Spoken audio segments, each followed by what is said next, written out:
Hello Virgo, welcome dito sa iyong March reading. So, titignan natin March 1 hanggang katapusan. Ano ba itong mga posibleng paparating sa iyo? Energy surrounding you.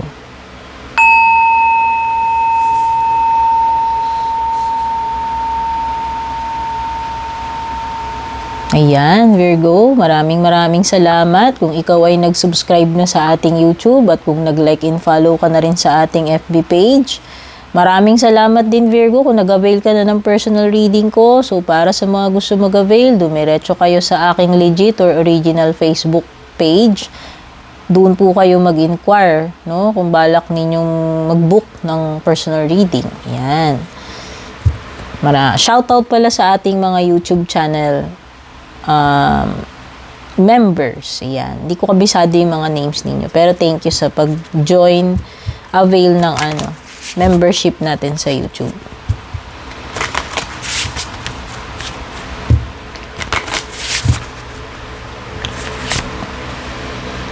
Uy, buti na iba yung card. Meron ditong card kanina pa ulit-ulit. Thought vibrations. Meron kang Archangel card dito. Justice, Harmony, and Solutions. Uy, may mga legal matters ka bang pinagdadaanan, Virgo? Kasi possible na mabigyan ka ng justice dito. Whether hearing ito, mga kaso-kaso, no? Hindi ko alam. Pero basta meron dito, justice will be served. Kung kailangan mo ng justice, Virgo, yan yung marireceive mo ngayong March. Possible na yung iba dito gagawa kayo ng major decision. No? Mahirap na desisyon tong kailangan yung gawin. Merong balance and harmony pagdating sa mga bagay-bagay sa buhay mo. Pwedeng sa relationships, sa work and recreation, no? At makakahanap ka rin ng mga solutions sa problems mo. If ever na may mga problema ka, masusolusyonan mo yun. Ma-maintain yung balance and harmony sa mga ginagawa mo, sa relationships mo. So, may mga choices definitely. Kailangan mo nga mamili or mag-decide dito. May mga importanteng choices na gagawin or decision. Okay? Darating din yung mga senyales para sa iyo, Virgo. Kung naghihintay ka ng mga confirmation, go signal, marireceive mo yan ngayong March. Okay? May mga dapat kang pag-isipan, pagpilian, or pagdesisyonan. Maliwanag yan. Yung iba, may magagawa kayong bago ngayong March. Ayan. Very inspired kayo to create. Very productive. Basta may gagawin kayo, ayan, no? This is something like creative. Kasi ayan i-express mo. This is a soul expression. Kung ano man itong makikreate ninyo ngayong March, no? This is your way of expressing yourself. Pwedeng sa music, any kind of art, hobby, kung ano mang mga activity yan, no? Pwedeng iba gardening. Hilig kayo magtanim. Meron something na meron kayong i-give birth. Pwedeng iba mga anak. Pwedeng iba meron kayong i-harvest. Ayan, may aanihin kayo yung ginawa ninyo Kung ano man to ginawa ninyo na ito, yun yung maaani ninyo ngayong March. Okay?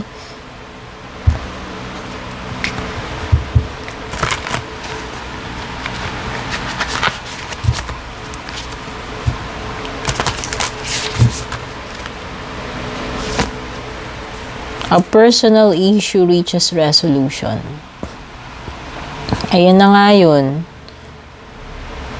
May masosolve ka talaga dito. Ayan, you have solutions. Dito pa lang lumitaw na. May mga bagay na mareresolbahan ka, ma-accomplish mo, masusolusyonan mo. Pwedeng personal issue Ayan, sabi dito. Pwedeng ito yun, yung mga decision, kung legal matter man yan, or may kinalaman sa sarili mo, kung kailangan mong mag-decide, mamili. Okay? Basta may mga problema kang masusolve ngayong March. Your commitment is being tested. So, may mga challenges ngayong March.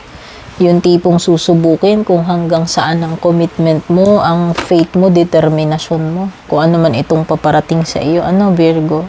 Susubukin yung ano mo dito kung hanggang saan ka makakatiis. Hanggang saan ka mag-go. Hanggang saan mo kaya na hindi ka magki-quit. Okay? Commitment man ito sa sa relationships or commitment sa iyong career or business, no? Ayan. Or personal goals, hindi ko alam eh. Basta susubukin kung hanggang saan talaga yung yung commitment mo dito. Don't let your past hold you back. Huwag mong hayaan itong nakaraan mo na makahadlang dito sa iyong present or future, Virgo. Kung ano man itong mga bagay sa past na tinutukoy, may kinalaman man ito sa mga romantic or hindi, pero wag mong hayaan na ma-spoil nung past or pigilan ka nung mga nakaraang experience mo dito sa iyong present or future. Tapos na yon. Hindi ka dapat magpa-apekto doon. Mag-focus ka dito sa present and future mo. Okay? Yan ang importante kung nasaan ka ngayon.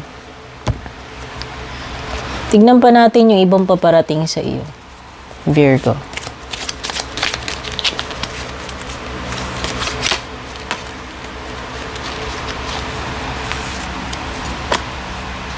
Uy, forest. Mahilig ka ba pumunta sa bundok or forest?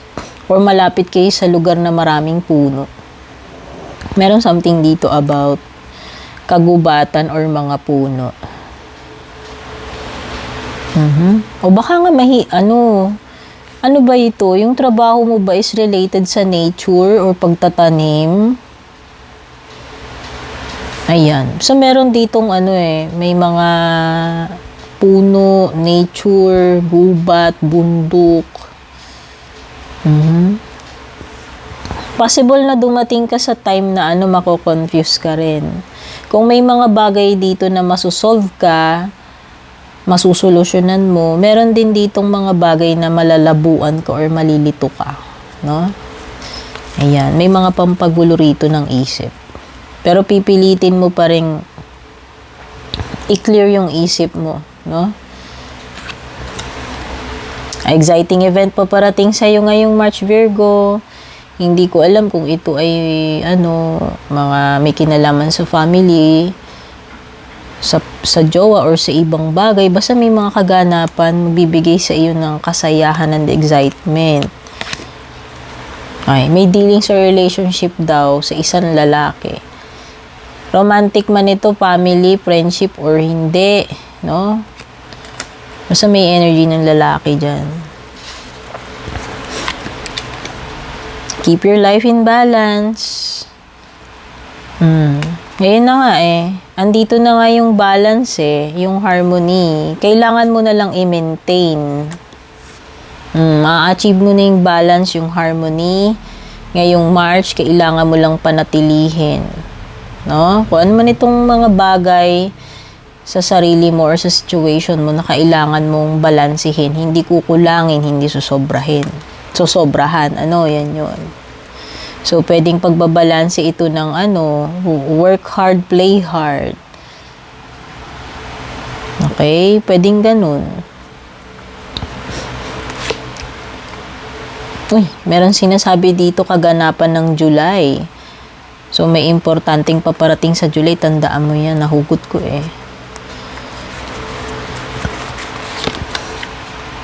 You will be taken care of in difficult times. So, ayan, baka ito yung mga challenging siguro sa'yo.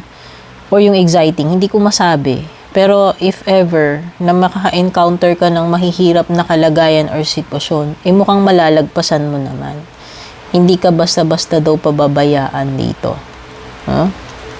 Makaka-survive ka dyan. Yun naman ang importante. Short journey. Pwedeng iba sa inyo may, maiksi ang lakad, bakasyon, or mayroong kang pagdadaanan, pero maiksi lang, huwag kang mag-alala kung ano man tong pagdadaanan mo. Baka yun yung mga difficult times, yung mga kaguluhan, malabong sitwasyon, confusion, baka yun. Kung hindi ito actual na travel, pwedeng may pagdadaanan ka na panandalian lamang. Okay? Tingnan na natin yung love life mo ngayong March. Oy, may mga magkakaayos ngayong March. Oh. Meron dito talaga gusto magkaayos kayong dalawa. Oh, pagbibigyan mo ba? O ikaw ba tong nangihingi ng pakikipag-ayos? Second chance. Yan. Oh. Merong gusto, may umaapela na makipag-ayos.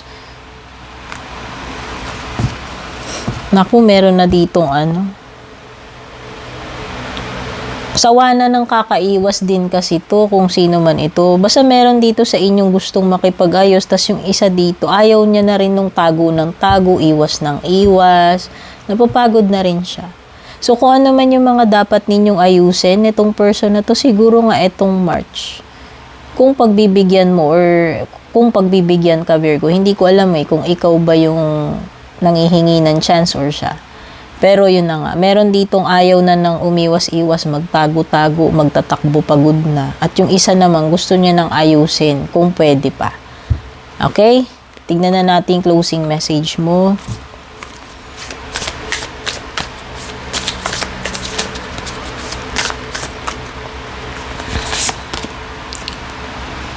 Naku, may mga tulay na dapat nang tawirin, Virgo. Ang ibig sabihin nito, leave the past behind. Maybe may sinasabi dito. Ayan o, don't let the past hold you back. Ito. Burn the bridges, Virgo. Huwag ka nang lilingon sa past. Time na to move forward. Ayan huwag mong hayaan na i-hold ka, pigilan ka ng past mo. Huwag mong hayaan to na maka-apekto sa present and future mo. Meron na talagang mga tulay na dapat nang tawirin. Ibig sabihin, mag-continue ka na, mag-move forward na and never look back. Yan. This is a time for healing para sa iba sa inyo, Virgo, ngayong March, no? Ngayon yung time na mag-heal kayo, bubuuin nyo uli yung puso nyo, yung sarili ninyo. At tatawirin nyo na tong bridge na hindi na kayo babalik doon sa pinanggalingan. Okay, Virgo, sana nagustuhan mo itong reading mo para sa buwan ng March. Take care and God bless.